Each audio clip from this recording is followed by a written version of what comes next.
Welcome back, and thank you for continuing. Your commitment to learning how to travel through time with Tarot is great. I'm excited to share it with you.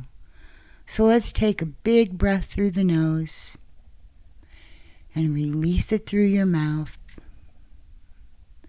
Wiggle your toes and give yourself a hug. Great, now we are here. To begin, I want to discuss the idea of subjectivity in tarot readings. The material I am presenting is, of course, subjective to my own personal feelings and opinions. We all have our individual ways of reading tarot.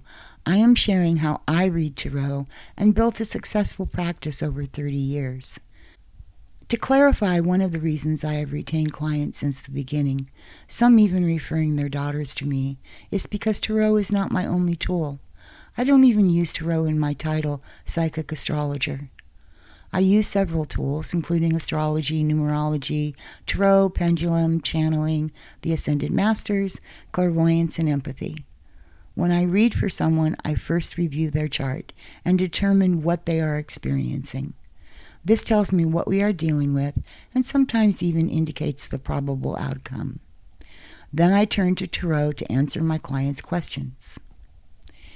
Even when a client asks for guidance and has no specific questions, I turn their query into a question I ask tarot. There is a question in the tarot community about asking questions about other people. In astrology, I have never heard this issue being raised. Astrologers look at the charts of people the querent has questions about. We do it all the time. One of the questions people often ask is, how does he or she feel about me? I will ask that person how they feel about the querent, but I will preface my question with, if it is the will of your soul to share, please tell me how you feel about this person. I do not have any ethical concerns about this. You may have a different view. I respect that. I started my career in 1991 because I was obsessed with a man. Back then, there was little internet and no large platforms for psychic readings. Instead, we had 900 lines. I spent a lot of money on those platforms. Many of the psychics I contacted were not as skilled as I was at reading tarot or providing clear and accurate psychic insights. This told me it was time to offer readings. Before that, I had studied metaphysics. My primary studies were at a school led by Lisa de Longchamps, Wing Sung. Lisa taught manifesting and channeling, as well as several other subjects.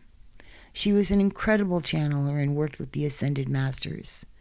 As a result, I have developed a very strong relationship with them. To this day, they are who I turn to for guidance.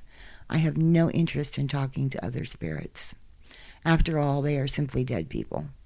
If I ask anyone for guidance, it only makes sense to turn to those who have graduated from the cycle of birth, death, and rebirth on the physical plane.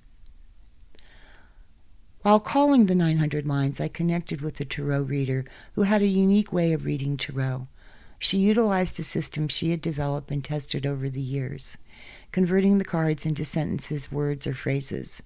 Her forte was telling clients how others viewed them or the other people in their lives. She was excellent at doing that. I've gone on to read tarot for over 30 years. I have learned a lot more. I still use her system of turning tarot into words, phrases, and sentences. However, I no longer utilize all her meanings of specific cards, as my subjectivity has evolved. Tarot readers I have come across often surprise me with their interpretation of the cards. Sometimes they will see things I haven't noticed. For example, one reader called the devil a big problem. What a wonderful take on this card. Sometimes what they see confounds me. For example, I have heard the Ten of Pentacles referred to as a dysfunctional family. Huh? Where does that come from?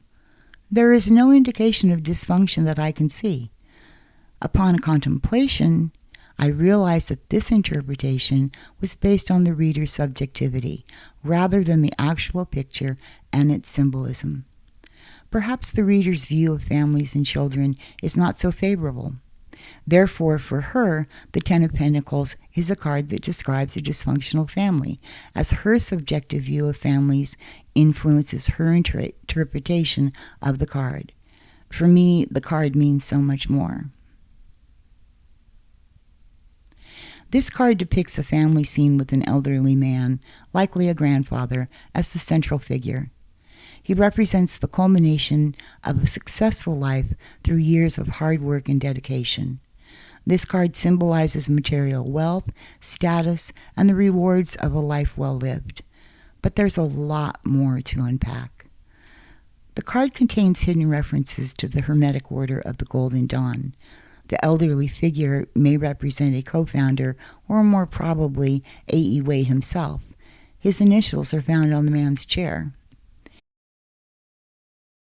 The arrangement of the Ten of Pentacles mirrors the Kabbalist tree of life, representing the stages of spiritual growth and enlightenment. The archway stonework contains Freemasonic symbolism, hinting at the order's influence on the card's design and the family. Freemasonry upholds principles of integrity, kindness, honesty, and fairness.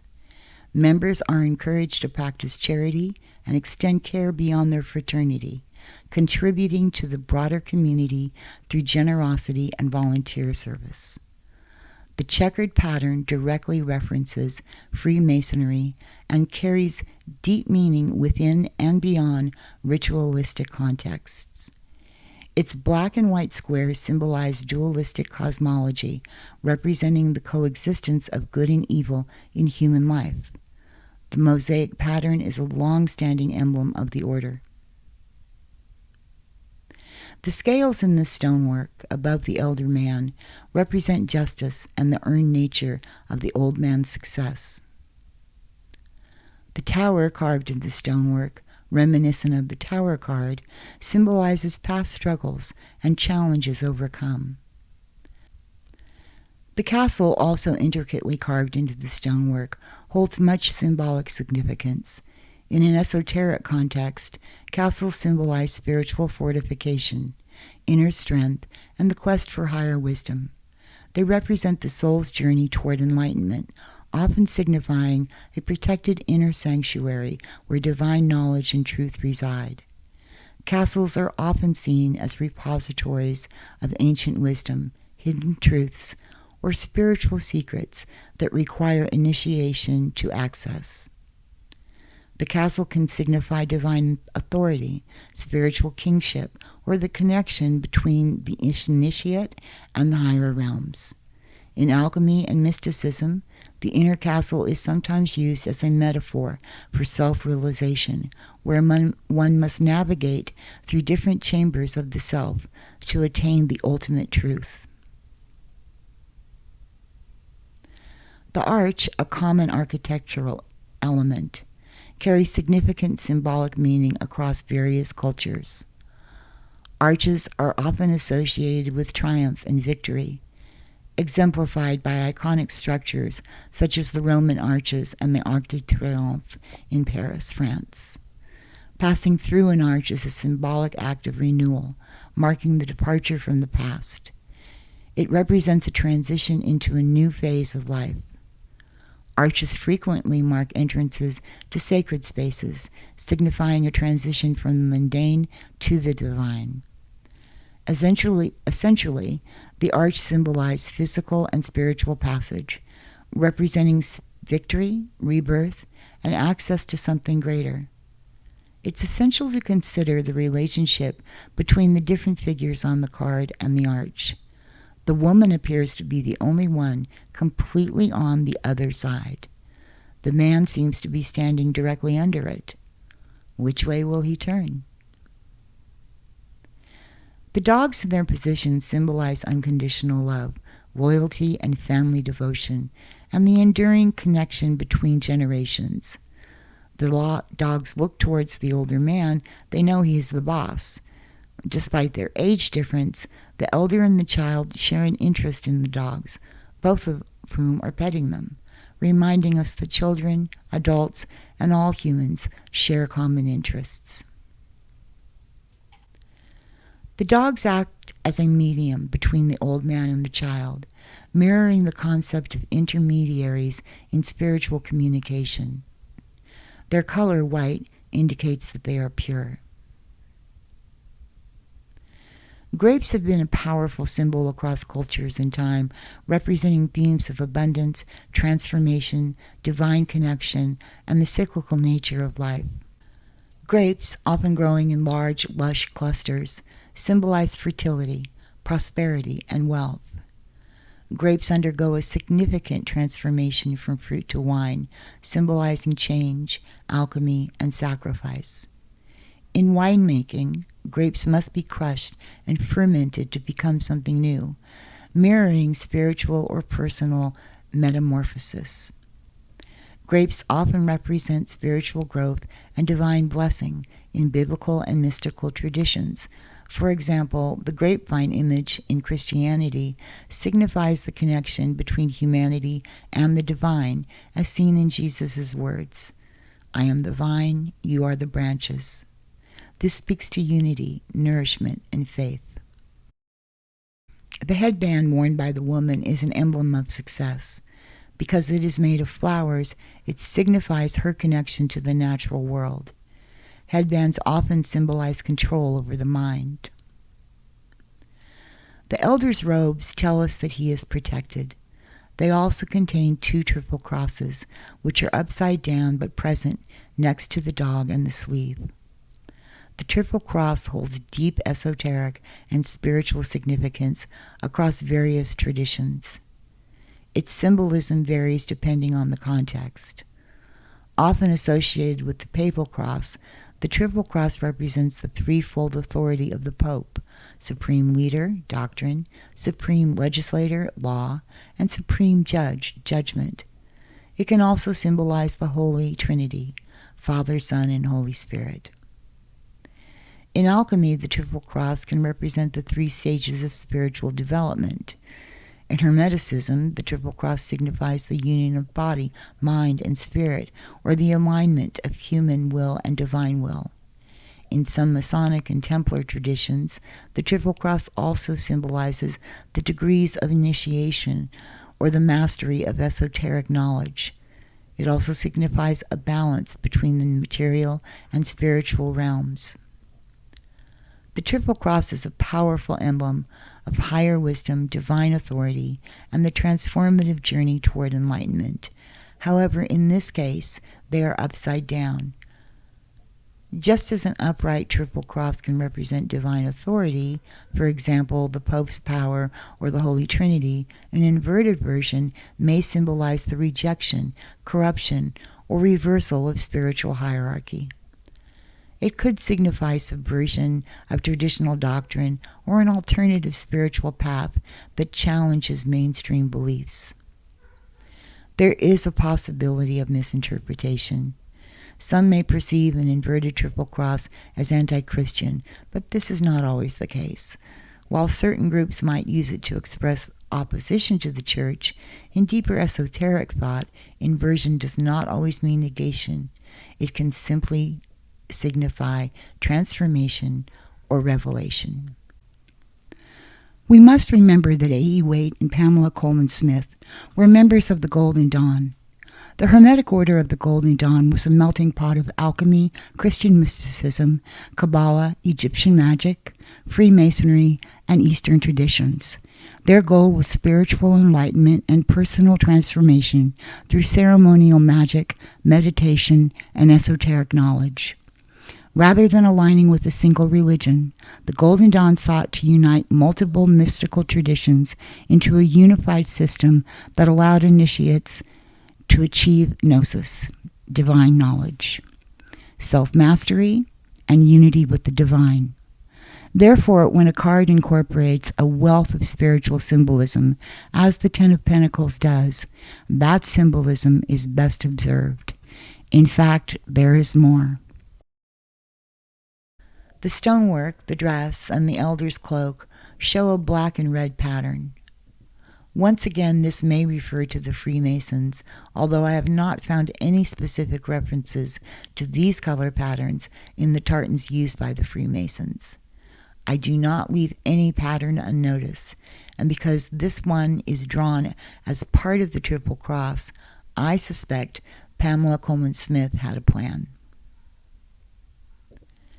The pillar reminds us of the family's position as pillars of their community. Pillars are ancient symbols that represent strength, stability, duality, and the connections between the earthly and divine realms. Found in architecture, mythology, religion, and esoteric traditions, they serve as metaphors for physical and spiritual foundations. Pillars are the backbone of structures, holding weight and maintaining balance.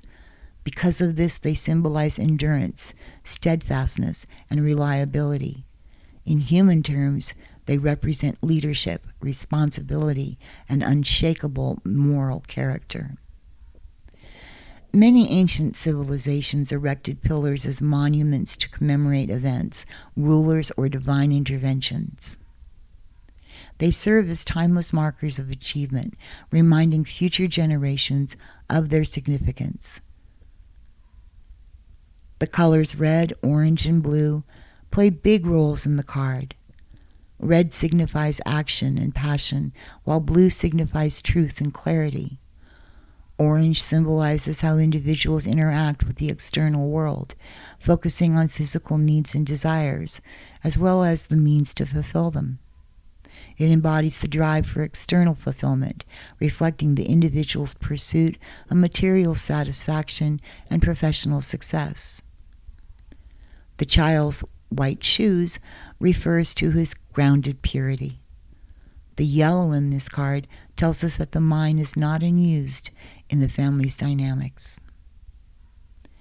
This analysis of the Ten of Pentacles as a complex card with literal and symbolic meanings reflects various values and beliefs. Once again, I ask, where do your eyes fall? Your highest self is guiding them. My point in discussing this is to illustrate how our subjectivity expands when we understand and acknowledge the symbols in the tarot and their meanings.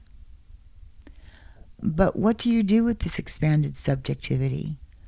If asking tarot to time an event, this information enhances the answer. For example, what if you asked when a relationship will become an engagement and pull the Ten of Pentacles? The base answer would be 10 years. I'm guessing this is not going to be a welcomed answer.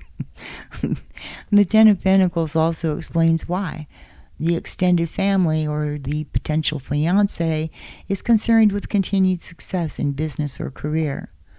If the party is already successful and has a child, the answer could be he's still very concerned and connected to his ex-wife, and he has his father to care for. They have a child who is still young, but fine. If he's still married, well, I don't think I have to keep going here. This leads to many other questions, and the querent can decide on a course of action. I'm hoping the querent is not hormonally driven by her biological clock. But she's not my client, so I don't have to worry about it. In the meantime, every answer can easily lead us down a rabbit hole. Before going down that hole, I suggest asking, what is my best next step? Because there is no future set in stone. Tarot is going to reveal the probable outcome or time frame. The future is ours to create. In the meantime, given the incredible amount of symbolism in the card, additional questions could lead to profound guidance. The beauty of tarot is that it will work with you regardless of your subjectivity. Even with limited knowledge of the symbolism, the information we receive from tarot usually proves valid. A limited view creates a limited view of outcomes, guidance, and clarity. However, we can still receive guidance, and when an outcome or date is not given, it may have nothing to do with how deeply we understand the symbolism. It's essential to acknowledge that our choices influence outcomes. Additionally, we may encourage trips down the rabbit hole if we do not double-check the insights we gain through tarot against multiple divination systems. A reader has the option of seeking guidance or sharing gossip. Tarot will understand your perspective and speak to you through that lens. Luckily, we are only dealing with timing. Timing is far more specific. It is numbers, days, weeks, and seasons are all we need to time events. You can add the caveats that you recognize. Hopefully, as time passes, you will have all those insights available through a greater knowledge of the symbols. It's those caveats that further spiritual growth and healing. One of the first pieces of advice I give to those I teach is to pay attention to where your eyes fall on the card. We will discuss later how this card times things. In the meantime, remember how the Empress card says, "Yes, I want to"? In the case of this card, where your eyes fall may add a caveat. For example, yes, it is a yes card, because you have worked through and accomplished so much. That would be the case if your eyes fell on the tower in the stonework. Or yes, because he feels connected to you through spirit, if your eyes fall on the elder man and the child and the dogs in between, connecting them. Those symbols add pearls of wisdom that readers can incorporate into their work, leading others or themselves to another step up the spiral. A science fiction writer, Robert Heinlein, predicted that a time would come in the U.S. when a psychic would be on every block. He was right, though not in a literal sense. Instead of physical psychic shops, we ended up with multiple phone lines and later many virtual psychic establishments. Though I applaud the expansion of my industry, the current vehicles for delivering psychic services deny clients the basic advantage of tarot readings. When done in person, the reader often shows the client the card. This may trigger subconscious memories in the querent, or their eyes may fall upon a specific symbol or illustration in the card. But on the phone or in a chat, the client does not get that opportunity. This is one reason why I hope those open to tarot as their vehicle for divination learn to read for themselves, which is one of the reasons why I'm offering this class. Tarot is an intricate and multifaceted tool. We are starting with a very basic aspect, so don't freak out. Without understanding all of the symbolism, you will be able to time events. I promise. Ready? Set? Let's go. Before using your cards, I recommend clearing and charging them, much like we do with crystals. I consecrate and bless them. I use candles and oils for these rituals. The recipes for the oils are the ones I have developed myself. They are combinations of oils corresponding with all 4 elements and are gender equal, so 4 oils, 1 from each element and 2 of each gender. I do not use sage. I do a lot of entity banishments, and through this work I have found that sage has become sticky. I think it has been overused by people who do not know what they're doing. I also infuse the cards with Reiki and divine energy. For consecrating, I use cypress, frankincense, myrrh, and lavender. Cypress is earth and female. Its traditional uses are blessing and consecration. It provides happiness, peace, wisdom, protection, harmony, and healing. Frankincense is male, and fire is used for anointing, blessing, and exorcism. It enhances powerful spiritual growth and strength. Myrrh is female and water. Myrrh is used for blessing, consecration, purification, and exorcisms. Myrrh enhances healing, contemplation, and success. It raises our vibration and connects us to divine love.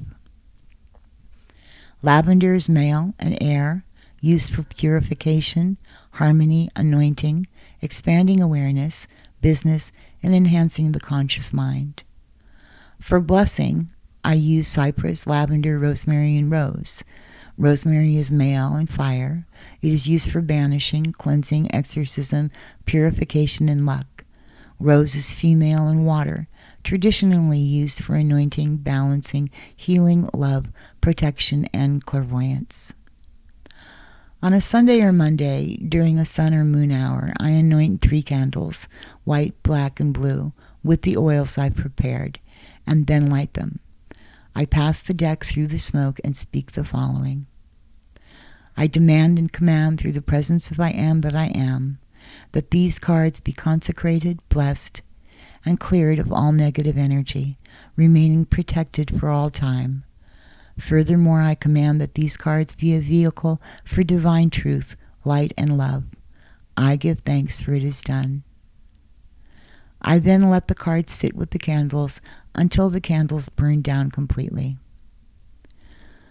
Let me explain why I'm including this in this lesson. First, I want you to succeed. Additionally, we have embarked on a journey to seek guidance. Specifically, we have sought guidance from external sources. When we do that, two things happen. First, our psychic abilities turn on. We begin to know things. If we are out of the way and do not have blocks, we will continuously enhance our second sight through using tarot. The second thing that will occur is opening ourselves up to spirit. Spirits are abundant in the various dimensional planes of our reality. Many would love a voice that could communicate with those of us in a body. Unfortunately, the psychic industry is filled with scammers and crackpots. Many people who are not so ethical or who lead us down a fantastical path started out as good people who wanted to help, but having opened themselves up to spirit, they became heavily influenced by spirit. If you're a student of spiritual things, you know that there is light and dark. You know that as it is above, so it is below. As it is within, so it is without. You know this. So if you look at the world, tell me you don't see evil. It's there. So if that's the truth of the physical universe, then it is the truth of the spiritual world. If it is without, it is within. Blessing and consecrating your cards protects them from such influences. It's also important to protect yourself from such influences. Who is the new client you have just connected to? What spirit is connecting with them? Who just walked through your door? I would like to share with you a recently channeled mini meditation that I received from the Ascended Masters. It will ground and protect you. I suggest using this as you start your day and before you go to sleep.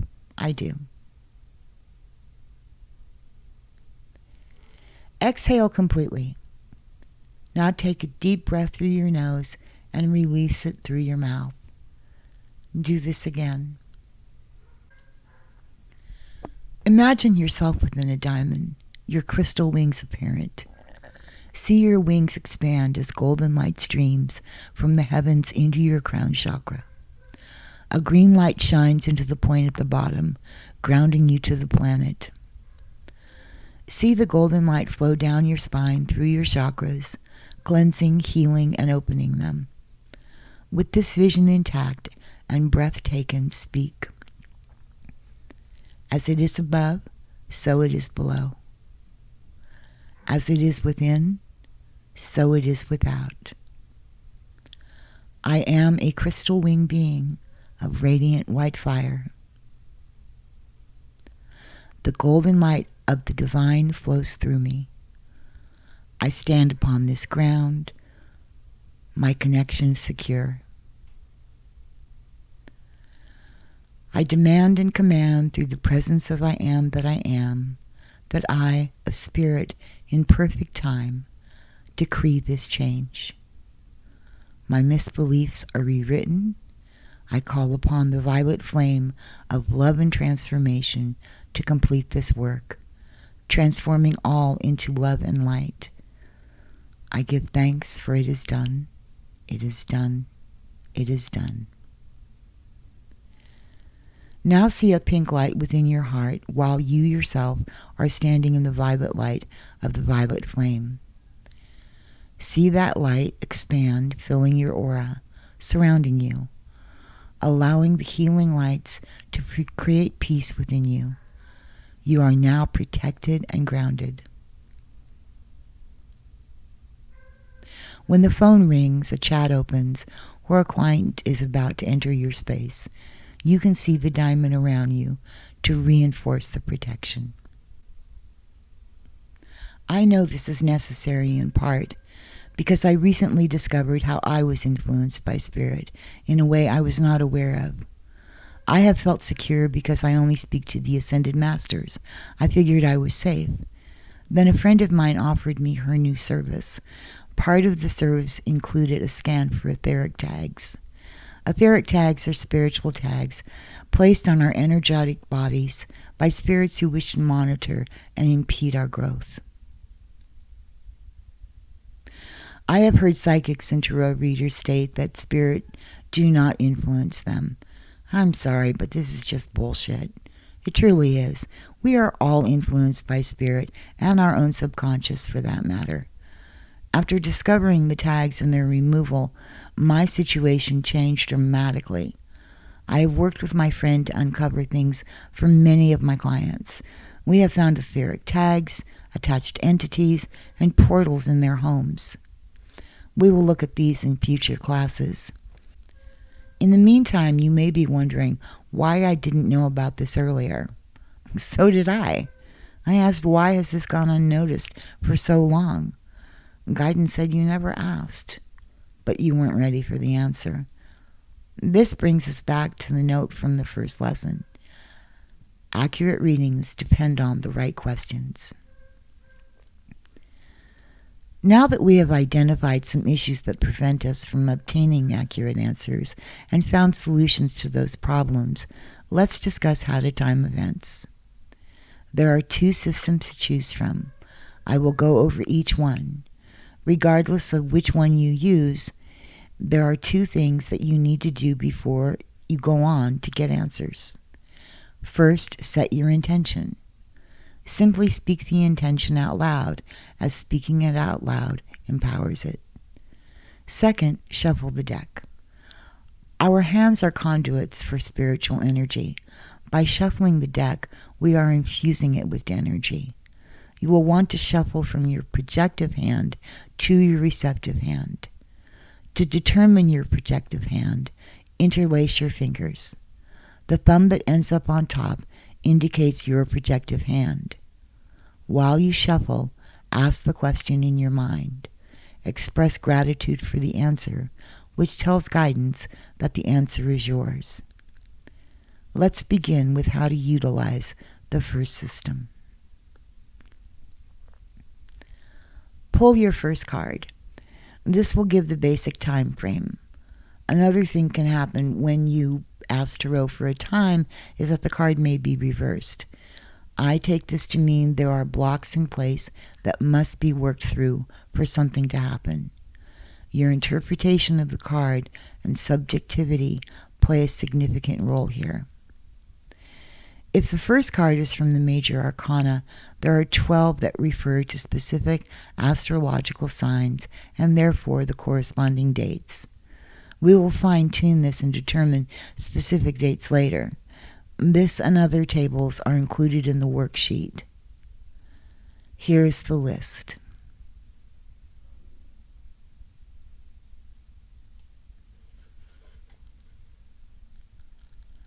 If you pull one of the other 10 major arcana, they correspond to planets. These are the planets they correspond with, along with their meanings.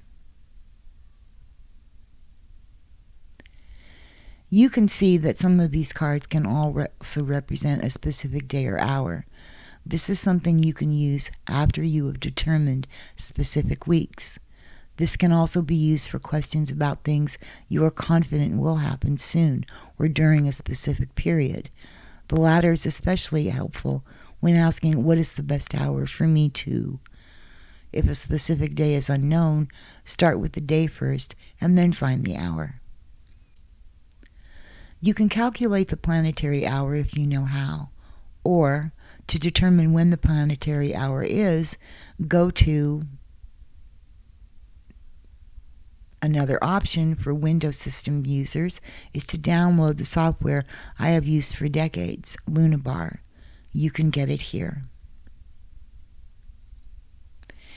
In this system, minor arcana gives us seasons instead of astrological signs. They also give us time frames within those signs. This is the breakdown.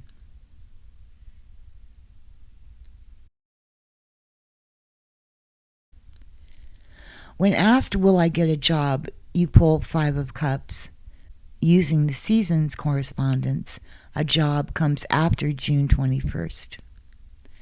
I use the solstices and equinox to mark the seasons.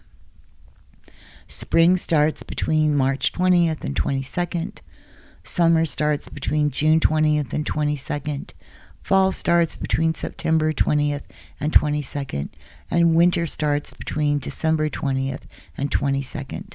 It's a little different every year. Lunabar will provide you with the exact dates. Alternatively, you can Google them. If you pull the Emperor as the first card, it states that the event will occur while the sun is in Aries. Once you have determined a season or time frame, you can also fine-tune that date using numerology. Your next question is, during which of the 4 weeks will the event occur while the sun is in Aries? If your next card is the 3 of Cups, its normal meaning in terms of timing is during the summer or in 3 months. However, we have already determined the month and are asking for the week. We use the numerology, and the 3 of Cups says, in the 3rd week. But why this card? There are plenty of 3s in Tarot. This is when Tarot wants to deliver a message. The 3 of Cups tells us she will get a job with people she likes and has a good time with as they celebrate the fruits of their labor. Now we can ask for the day within the 3rd week. If we pull the 2 of Wands, the answer would be the 2nd day, or Monday. If we pull the Tower, the answer would be on a Tuesday. The same process would be used to determine the hour. If you pull the 4 of Wands, you get an easy answer, 4 days. Then we determine the hour and pull the Emperor, getting during a Mars hour. Pulling the 3 of Swords, the answer is 3 weeks. The next card will indicate which day in that time period a job will be retained, as determined by planet or numerology. If the next card you pull is the High Priestess, and your intuition agrees, the answer would be at the next new moon. If not, or if there is no new moon in that period, the answer would be Monday. If you pull the Ace of Swords reversed, there is no answers. Reversed cards indicate that there is no clear answer and that obstacles must be overcome to achieve the goal. In the case of the Ace of Swords, the message is you have to gain control of the thoughts in your head that keep it from happening. Why? Ace of Swords is all about the thoughts we have. Do they command our chosen reality, or are they running rampant? Reversed, they are running rampant. There's work to do. So Tarot says there is no answer. The answer depends on the querent's commitment to working on self. Here are a few other examples using the question, when will my finances stabilize? Answer 3 of Pentacles. Pentacles equal years. The numerology states 3. Second card, when in this period. 10 of Pentacles says in the winter. Third card, when in the period designated by the second card. 10 of Cups, 10th week. Fourth card, Judgment. Spiritual work that needs to transformation is needed to make this happen. 8 of Pentacles, 8 years. Second card, the Magician reversed. There are skills to obtain. There are many words and phrases for each card. The Magician reverse could also indicate that the querent isn't taking action or does not possess the necessary tools. In the worksheets, I have included how the Magician sees himself as a person and in relationships, both upright and reversed. This is written in his own words, using phrases and words taken from the symbolism. This is so you can see how complex the answers can be and begin learning how to write sentences with Tarot. If Tarot gives a time frame through this first card, but the second or third card does not, it simply means there is no additional information regarding timing. Instead, the card that leaves you at a dead end in terms of timing tells you what is in the way and therefore what work has to be done. The second system for timing events with Tarot is based on the astrological signs or planets that the cards correspond to. This system utilizes an astrological tarot wheel and shares some similarities with the previous system, particularly in its interpretation of the major arcana. It shows 10-day time frames indicated by the minor arcana. The wheel is somewhat self-explanatory, and you will find it accompanied by tables that provide the exact interpretations in the worksheets. I apply some of the same rules from the first system, but I do not use reverses in this system. Again, the card provides the basic time frame, and we proceed from there. The second card once again indicates when in the period given by the first card. If there is no precise answer after a card, I do not continue. For example, once I get the time frame, if a day is not given within that time frame, I do not ask for the hour. The wheel is identical to an astrology chart. It has 12 sections, each divided into 3 parts called decans. A planet rules each decan, which gives us a specific day for the sections ruled by the inner planets. Cards ruled by Uranus, Neptune, and Pluto are not associated with days, so pulling one of these cards leads to guidance, not a time frame. This gets tricky as there may be 2 Mondays or Tuesdays within a 10-day period, and so on. Hours can also be identified this way through the planetary hours. One of the highlights of this system is the clues it provides about the personalities of the court cards. If you see the cards as characters in a story, as I do, this system tells you a lot about them. For example, the Queen of Wands is associated with the 3rd decan of Pisces and the 1st and 2nd decans of Aries. The 3rd decan of Pisces is influenced by Scorpio and ruled by Pluto. This combination introduces a dynamic intensity where Aries' drive for action starts to emerge. As a result, individuals born in this decan are always on the verge of transformation, fueled by Scorpio's depth and Pluto's power. They have a strong sense of wonder and a greater inclination toward taking risks than other Pisces decans. If change isn't happening fast enough, they'll take matters into their own hands, as they are deeply committed to personal evolution and transformation. The 1st decan of Aries is Aries itself, ruled by Mars, which amplifies its impulsiveness, spontaneity, and boundless energy. Mars's influence makes Aries highly assertive, so they are naturally drawn to debates, confrontations, and challenges. However, they constantly struggle to rein in their infamous temper, knowing that their words have the powers to cut deep. Their boldness and unpredictability often earn them labels such as assertive, arrogant, or selfish. Yet their unshakable self-confidence is a defining trait. When harnessed effectively, their raw energy leads to success. However, they refuse to be controlled or tamed, fiercely resisting any force that attempts to restrain their independent spirit. The 2nd decan of Aries is influenced by Leo and ruled by the Sun. It embodies warmth, passion, and an energetic presence.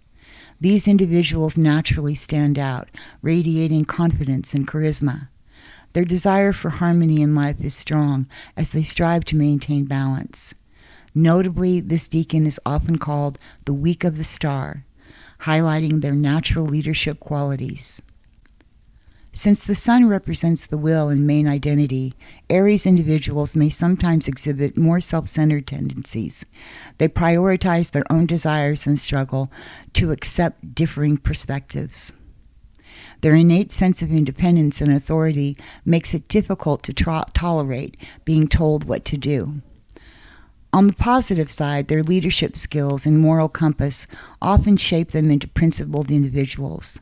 While other astrological factors can influence their character, they are generally known for their honesty and integrity, rarely resorting to deception or dishonesty.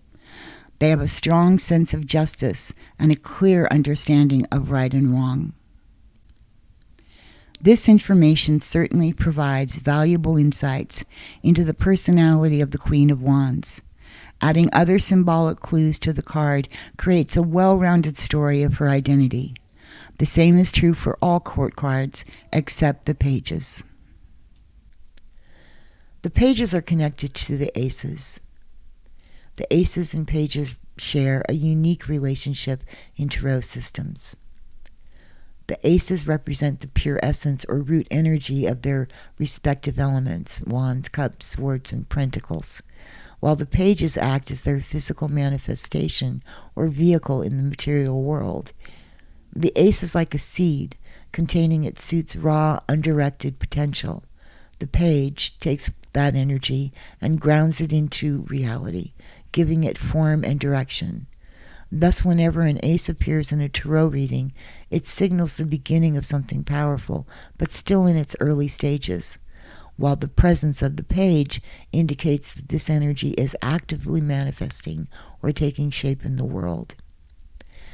The aces and pages can provide timing clues in tarot readings, but these are indicators of seasons rather than precise dates. Their connection to astrological signs allows broad time frames to be inferred, typically covering a 3-month period. This system is intricate and complicated. However, it contains a wealth of information and insight. You can also add components such as the numerology. Let's review some examples of this system. When will I get a job? Answer, first card, 5 of Cups, between October 21st and November 1st. Second card, 4 of Cups, unknown. Caveat, great loss, 5 of Cups. There's something you're not accepting, 4 of Cups. Answer, first card, Ace of Swords, in the winter. Second card, Wheel of Fortune, 10th week based on numerology. Third card, the World, on a Saturday. Caveat, a decision, Ace of Swords. You come into fortune, Wheel of Fortune, and feel liberated, the World.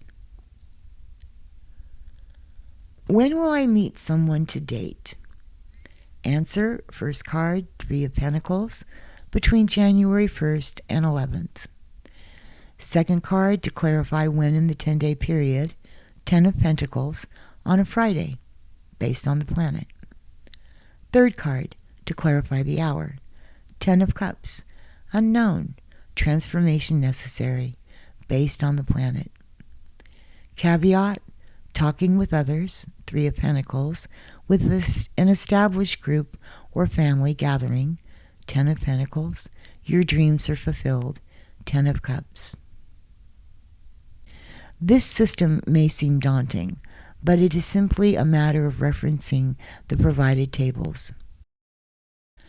Both systems can create some frustrations. We're not always supposed to know. Pulling the Fool gives us one of those frustrating moments because the Fool gives us so little in terms of timing. This is because the Fool corresponds with the planet Uranus, which rules earthquakes. At this stage of our evolution, we cannot predict earthquakes. The Fool says you can't predict time here. I wish I had a TV that was solely focused on the future. Alas, I do not, much to my and my client's chagrin. What I do know is that sometimes I don't know. It took me a while to feel okay with telling a client, I don't know. Think about embracing those 3 words. It's okay to say them. Though I would advise you to choose a system, the truth is that Tarot may have other ideas. Tarot will answer your questions in the system it sees you ready for. I often ask a question and get guidance on the issue at hand, but the question remains unanswered. This happens for clients as well, especially when they have called multiple psychics, asking the same question. A passage in the I Ching describes a student asking the teacher a question. The first time, the teacher answers.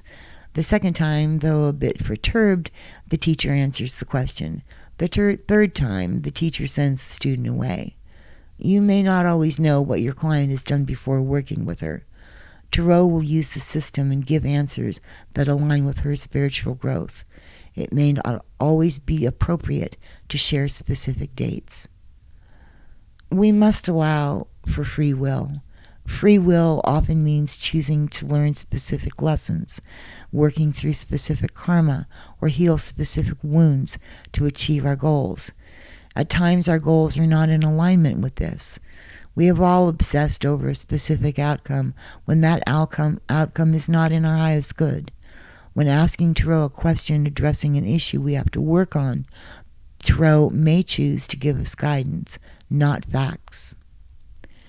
You will discover which system you align with when you use the worksheets to practice timing events.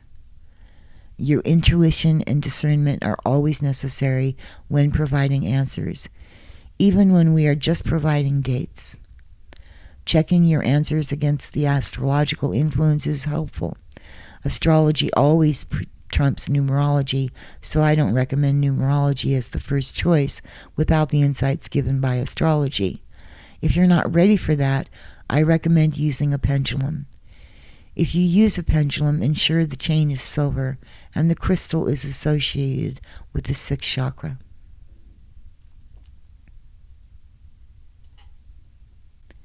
Your subjectivity will evolve over time, continually growing and offering deeper insights.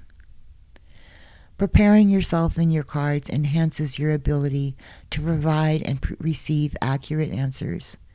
Not doing so leads to confusion and a lack of true clarity. Tarot has built-in timelines to provide you with the answers you seek. Truth is not always available or pretty.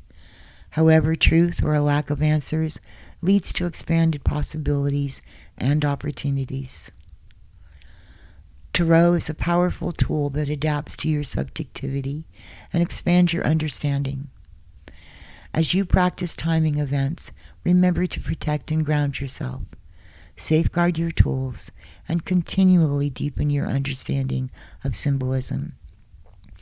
With two systems available, you must choose or discover which works best for you. In the final lesson, we will discuss how to ask questions, complete exercises to help you hone your skills, and learn an easy meditation and exercise that will help you open your second sight and intuition. There is only one more lesson to complete. Congratulations on getting this far. I know there is a lot to absorb. Hopefully the worksheets will help you grasp these concepts. You can revisit all the lessons at any time. So let's take a deep breath. Breathe in a sense of knowing all we have learned today. Stretch, move, and let your body in on all the points of light and knowledge you have gained.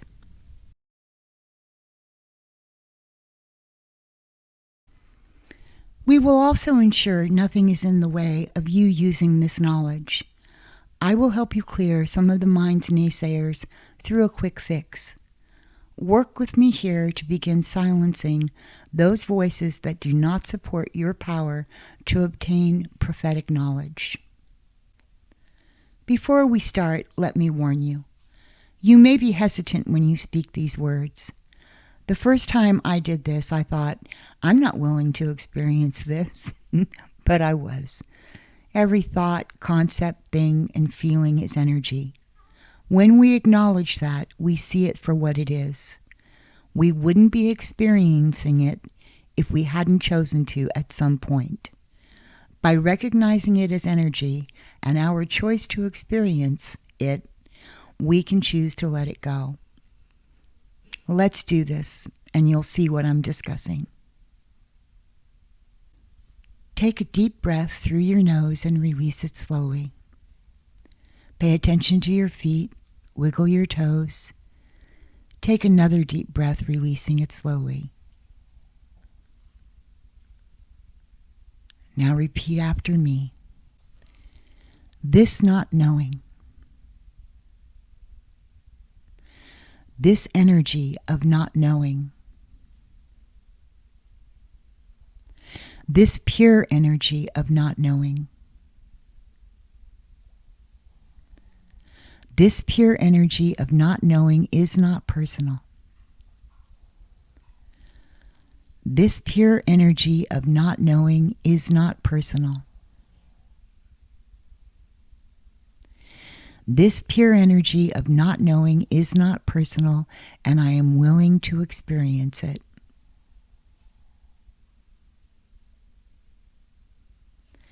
Now be inwardly still. Let go and give yourself space to simply be with your experience.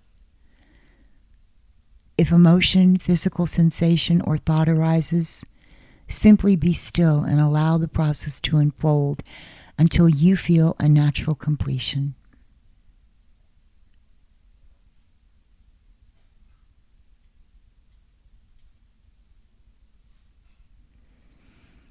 This next bit is about accepting the functional opposite.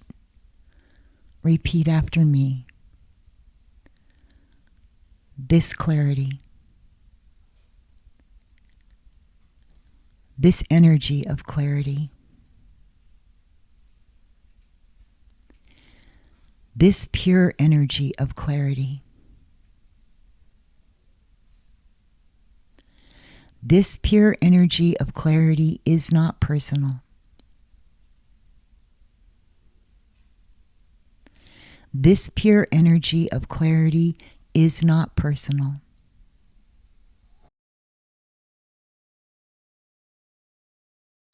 This pure energy of clarity is not personal, and I am willing to experience it.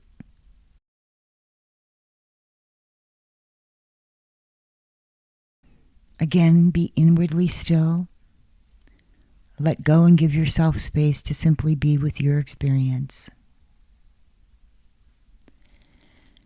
If emotion, physical sensation, or thought arises, be still and allow the process to unfold until you feel a natural completion.